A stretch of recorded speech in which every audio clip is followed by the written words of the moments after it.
ચાણસોલ ગામે આજે એક ઉત્સવપૂર્ણ માહોલ જોવા મળ્યો, જ્યાં ગામના યુવાન કોબરા કમાન્ડો ચાવડા ઉપેન્દ્રસિંહ જસવંતસિંહ 14 મહિનાની કઠિન તાલીમ પૂર્ણ કરી અને ગામમાં પરત ફર્યા। ગામના લોકોએ વરસાદની પરવા ન કરતા ફટાકડા, વરઘોડા અને ઉલ્લાસભેર સ્વાગત સમારોહ યોજી ઉપેન્દ્રસિંહનું ભવ્ય સ્વાગત કર્યું। આ પ્રસંગે સમગ્ર ગામના લોકો અને આગેવાનોએ ભાગ લઈ દેશભક્તિનો અનોખો ઉત્સાહ દર્શાવ્યો। ઉપેન્દ્રસિંહના પિતાશ્રી જસવંતસિંહ ચાવડા 10 વર્ષ પહેલા દેશની સેવા માટે શહીદ થયા હતા।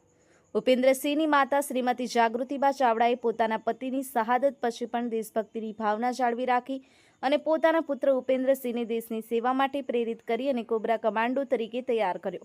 આ વરઘોડાનો મુખ્ય ઉદ્દેશ્ય હતો કે ગામના અન્ય યુવાનો પણ દેશ સેવા માટે પ્રેરાય અને પોતાનું યોગદાન આપે। ચાણસોલ ગામના આગેવાનોએ જણાવ્યું કે ઉપેન્દ્રસિંહની આ સિદ્ધિ ગામ માટે ગૌરવની વાત છે। તેમની માતા જાગૃતિબાનો દેશ પ્રત્યેનો સમર્પણ ભાવ દરેક માટે પ્રેરણાદાયી છે।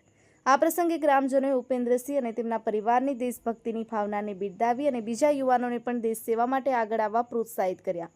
આ ઉત્સવ દેશભક્તિ, એકતા અને ગામના લોકોની સામૂહિક ભાવનાનું પ્રતીક બની રહ્યું, જે ચાણસોલ ગામના ઇતિહાસમાં એક યાદગાર પળ તરીકે નોંધાશે। ગોસ્વામી, ચમકતા દેશ ન્યૂઝ, ખેરાલુ।